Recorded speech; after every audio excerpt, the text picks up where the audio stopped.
The story of a controversial dirty tackle in a college football game in Japan continues to paint a negative image for the football program at Nihon University.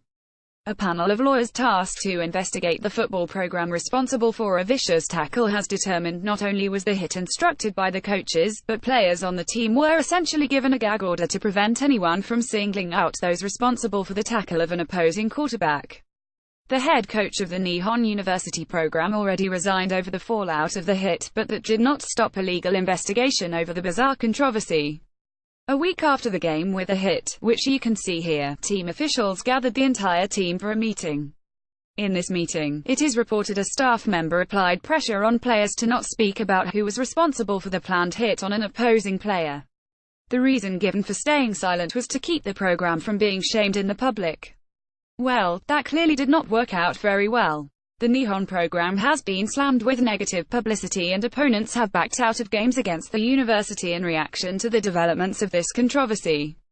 Follow at Kevin Ong FB with UAB moving forward with their plans to improve their stadium situation in the years to come in Birmingham. South Alabama is looking to fund their own plans for a facility upgrade. According to a report from the Associated Press, South Alabama is asking for $15 million to help fund a $75 million stadium project in Mobile. South Alabama trustees have already approved construction of a new on-campus stadium for the Jaguars football program, but that is contingent on being able to fund the project.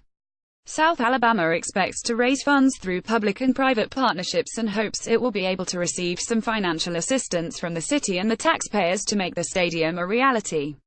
According to a report from Walla TV via the app, South Alabama is asking for $10 million from the city and an additional $5 million from taxpayer funds. A vote to approve such funding could come as early as July 10. If South Alabama receives approval for the city funds, the university will contribute $2.5 million back to the city to help renovate Ladd-Peebles Stadium, which serves as the current home for South Alabama football. South Alabama will hope the benefit of a brand new stadium will be received well by the city and taxpayers. The school will have to stress the importance of having a new stadium that can host not just South Alabama football games, but also for other events that can draw revenue such as the Dollar General Bowl and the Senior Bowl.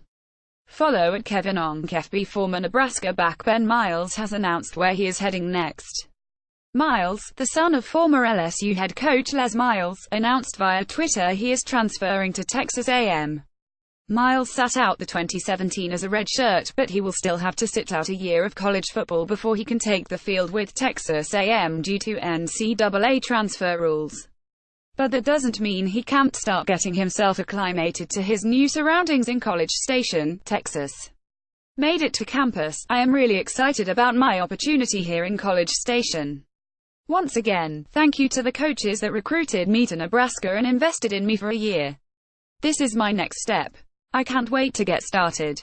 pic.twitter.com/6zelfbmt, Ben Miles at Ben Miles 2 July 1, 2018. It is worth noting there is some history between Les Miles and Texas A&M head coach Jimbo Fisher. Fisher was an offensive coordinator at LSU working under Miles in 2005 and 2006. Fisher had previously been the offensive coordinator at LSU under Nick Saban.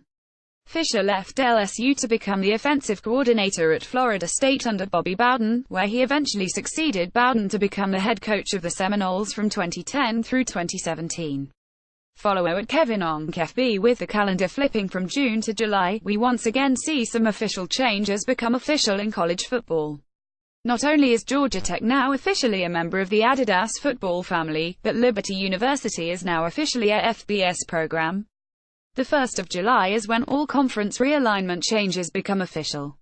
Liberty is making a quicker transition from FCS to FBS than most schools typically do due to being granted a waiver from the NCAA. Liberty is choosing to play as an independent, rather than pursue conference membership at this time, which makes their transition easier to handle as long as they can fill their schedule. Although Liberty will begin playing an FBS schedule, the Flames will not be eligible for any postseason bowl berths until the 2019.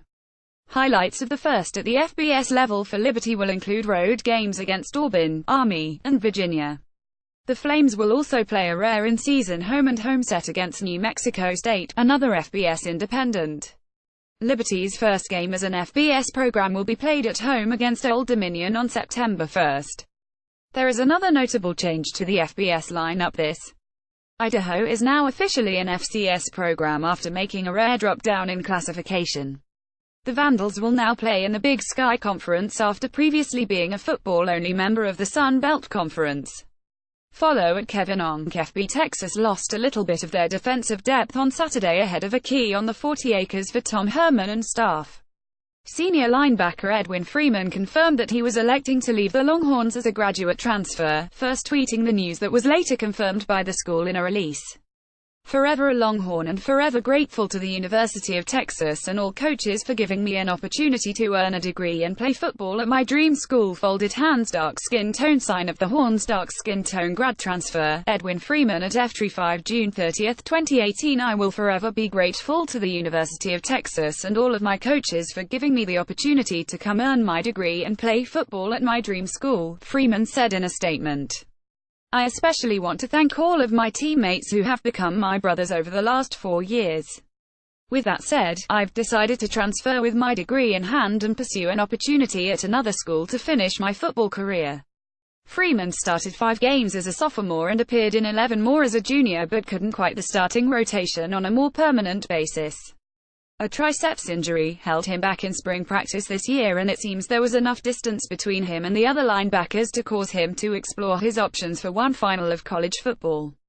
The Arlington, Texas native was considered a 4-star coming out of high school and generally regarded as a top 200 player at the time back in 2014. He held offers from programs such as Texas A&M, USC, Notre Dame and TCU at the time, but didn't indicate where he might look at transferring to this time around.